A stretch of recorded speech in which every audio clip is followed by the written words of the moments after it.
My late nights have gotten even later. In fact, I'm barely even sleeping. I guess my plan is to just keep using the momentum from the previous day to get me through the next. It is Black History Month, and my son has been assigned a Black filmmaker to do a research project on. We're here in Atlanta, the city where Spike Lee's career actually began.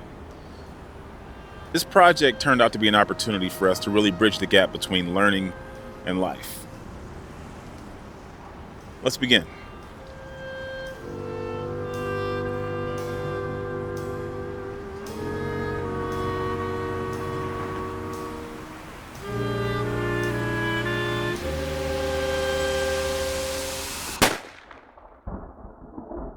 So this week has been super humbling. Basically, I've been pretty stressed out about money, just kind of looking ahead and realizing, how much savings I have left and kind of the potential for work, and then also looking for a job. And honestly, I started freaking out. And because of that, I've been just grinding. I was like, you know what? I'm going to just start doing DoorDash, whatever kind of gig work I can do in the meantime, just to keep money bringing in to kind of stop the bleeding. Now, as my son started spending more and more time with me, it's just caused me to burn through savings so much quicker. Then paying for aftercare, additional expenses that have come up, it's just started to really compile in a way where I've become a little bit more paranoid about the future and, in looking for a job and then seeing all these mass layoffs and all this stuff, just being more realistic about how long it may take me to actually find a job. But then I remembered I put some money into crypto and I logged in and checked my account and I was like, okay, I can breathe a little bit, but I'm definitely not going to take my foot off the gas because just being in a position where I was really concerned about money all of a sudden, I don't want to be in that position again. But then also I do feel obligated to continue making content and just trying to figure out how to make it work. So I'm not saying that I'm quitting or anything at all. I think I just wasn't really being honest about that. And it affected my ability to create. When you're trying to dance around the truth, when you go back to edit, it's so much more difficult to go through that footage because you're trying to figure out what you actually wanted to say without saying the things that you don't want to say. And it just makes it way more complicated. It's just easier to tell the truth. I had to really allocate a lot more time this week to, just making extra money than I was expecting to. I think that it has worked out because it is my responsibility to take what I learned and take these experiences and give back. So I've been out delivering hour and a half, 2 hours, whenever I can here and there. And it's definitely helped, it's not gonna change my life or anything. It's helped to cover all these little random expenses that are coming up, stuff for basketball for my kid and, groceries have gone up a little bit more and whatever gas is doing. So, just it helps. It's humbling because it's not what I wanna do, but at the same time, I'll do anything for my son, and that's just the way I have to look at it.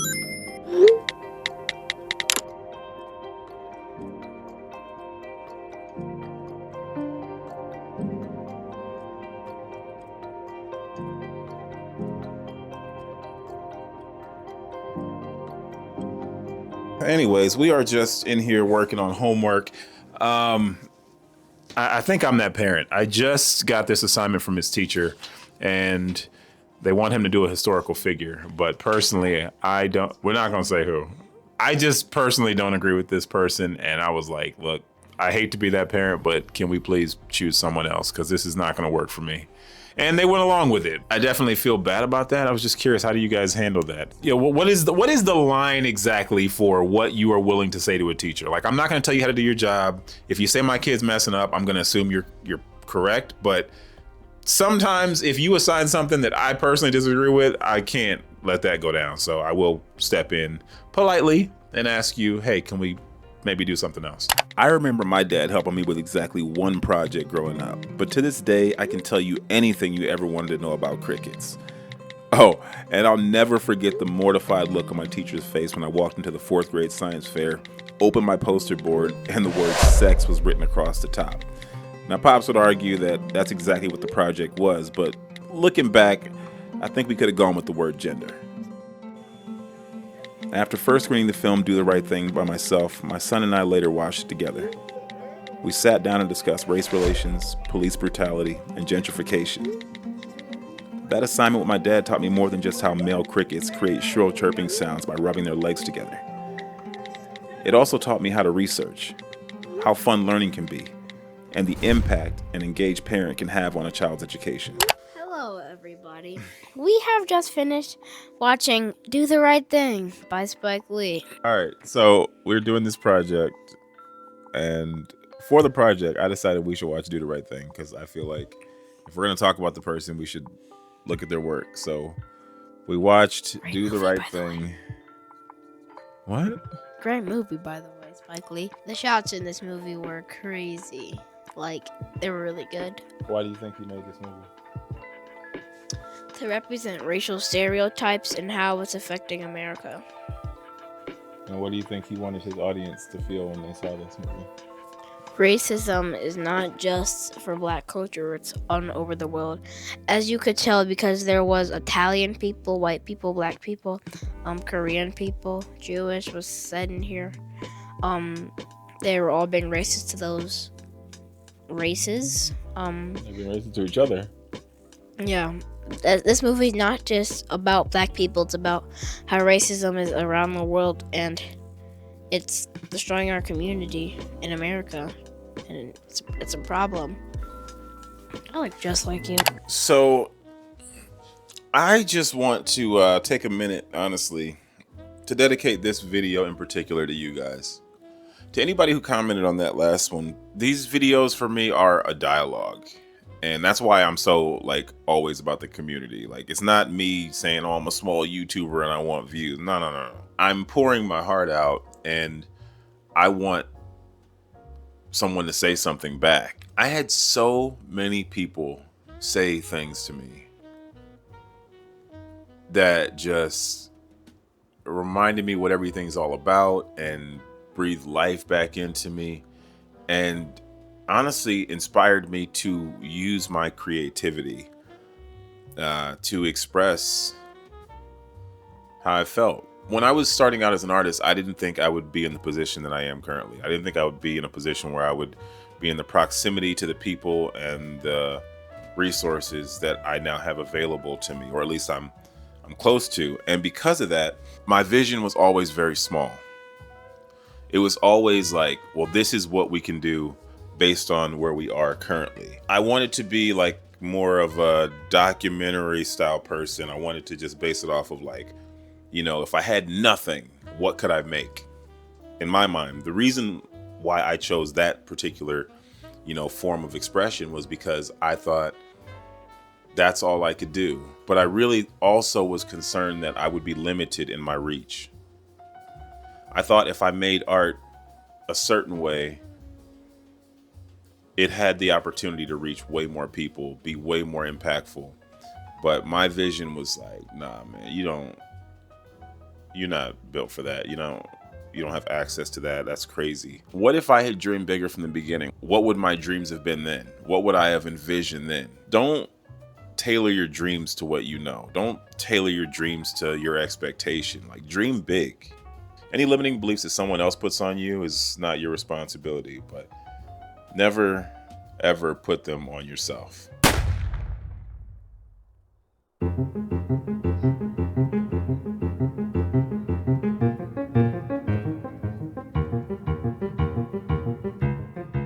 Getting ready to head out to work. I'm so happy to be at work. I'm always talking about how I guess I'm prepared to leave my job if I have to. I always phrase myself as a creative entrepreneur last because I don't want that to be my identity. I love what I do, love it. You could see me smiling from ear to ear every single day, but that is not who I am. Part of what I'm dealing with right now, it's not just the mathematics of the financial part or the challenge of the schedule or it's not just that. Even though I feel like I've separated my identity from my career, there is still a part of me that wants to say that that is who I am, that I am a creator. And if I'm not doing that, who am I? My work is always changing. I might not always agree with the projects that I'm working on. Like, there's just a lot of dangerous stuff that can get tangled into, associating your self-worth, your identity with your position. Your position can change. Does that mean you're a different person? And for me, that answer has to be no. I have been blessed to work on some of the biggest projects in the world. I've been able to work with people who I would say are on my bucket list, and it's been incredible. But the ability to tell a story that is completely my own, not impacted by all of the financial restrictions that come along with working in such a restrictive system. What I do on YouTube is, to me, far more impactful. I can just turn on the camera and talk to you. I don't have to ask permission. I don't have to go through a bunch of red tape. I don't have to go out and secure a big budget. Like, I have access to you whenever you decide to click my video. And because of that, like, I do feel a real responsibility, because every time I pick up the microphone and say words, like, I feel like they should be meaningful. I'm not putting that restriction on anyone else, but I think if I'm going to tell a story, I need to really tell it, and I need to be honest. I've been making videos for years, and I think the thing that was always missing was the truth, and not being honest and not wanting to go there. It affected my art. It affected my projects. It affected the meaning of why I'm even turning on a camera. Like, I'm not doing it just to hear my own voice or to see myself grow a social media following. Like, it's for a reason. It's because I want to put a message out. And though it is scary and it is hard, if you are going to say something with your art, like, you have to genuinely say it. You cannot bite your tongue. You cannot hold back. And when I look at the video that I made the other day, that's what I see.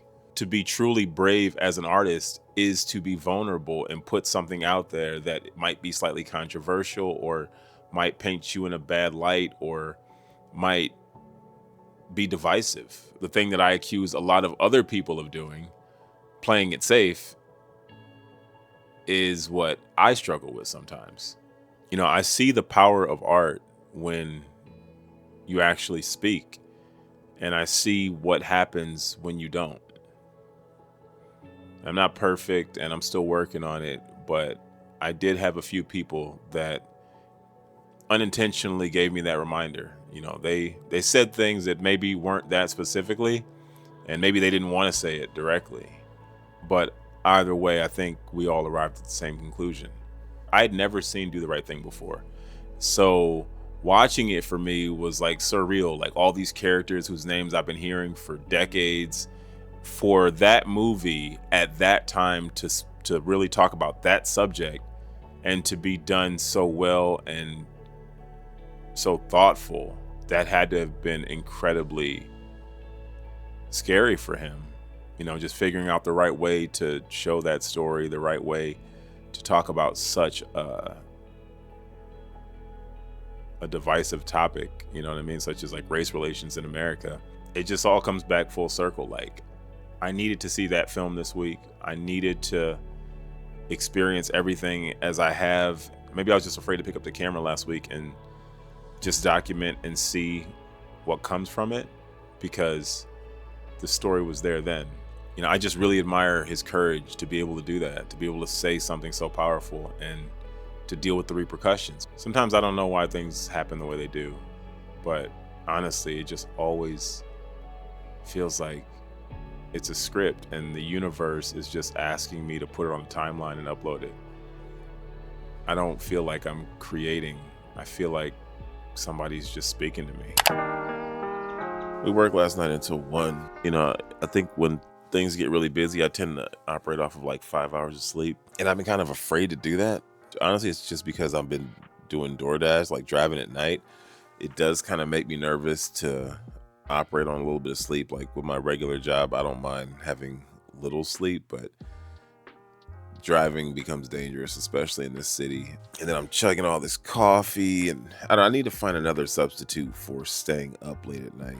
Like, not coffee, because that's just a mess. I don't do energy drinks. Let me know if you guys have some other kind of way that you use to stay up late, or if you need a little bit of energy but you don't want to be up all night. Like, I need some substitution for that situation. I'm sorry, I didn't want to bring the camera too close because I look super crazy. Probably still got crust in my eyes.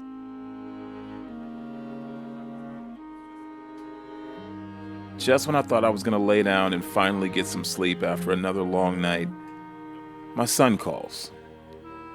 Turns out he forgot his Chromebook and he needs me to bring it up to the school.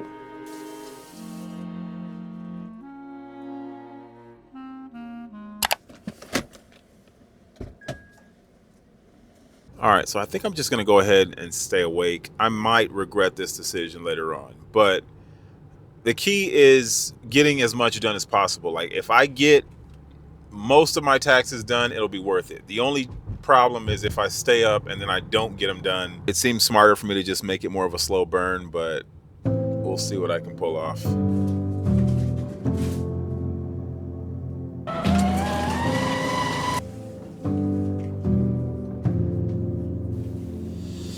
Since I am up, I'm just gonna go ahead and get cleaning done because I want to make sure that when he gets home, we can just transition into the evening in case I don't make it all day. There's just a lot of things you can't do when you're going through a divorce. And one of those things was my taxes. Like, my tax status was like shifting during everything. And it just made it super complicated to get everything done. And I just need to go in there and talk to him. So I scheduled an appointment to go inside. We'll sit down and figure it all out. I also need to get a new accountant here in Atlanta. But since I've now stayed up and I'm going to be like super tired this evening, I'm just going to go ahead, cook, and go ahead and clean, like deep clean today. I think it'll just be better to get it all done. That way I don't have to worry about it when he gets home. I'm actually about to make some cleaning sprays. I use all natural products these days. I've kind of switched over. So if you guys ever see me using like any kind of brand name bottles or anything like that, it's just the bottle. But these days, I pretty much just use Castile soap for everything. I'm sure you guys are already hip. It's all natural, it's vegan. I usually go with the Dr. Bronner's. I haven't seen too many store brands of Castile soap. I'm not sure if I got this from Publix or I think it was Kroger. It was just a couple dollars cheaper, nothing crazy. But since it's just for cleaning and it's cheaper, I'm just gonna go ahead and use this. 1/4 cup of the Castile soap and then water and some essential oils. I love these things. All my favorite smells. And then this kit is actually pretty cool because it comes with like some recipes on it. I'm just gonna add some tea tree to this. And I'm sure someone will correct me about how I should be using this, but I just honestly love the fact that it's a natural product, so I don't have to worry about all the different poisons and everything that are inside of everything else, but I'm sure there's poison in there too. Sometimes I'll be doing laundry and I'm folding things up, and I'll ask my son to put my underwear in the drawer, and he'll make this face like it's the most revolting thing on the planet.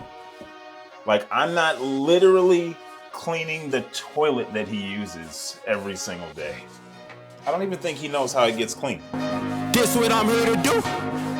Here to inspire you.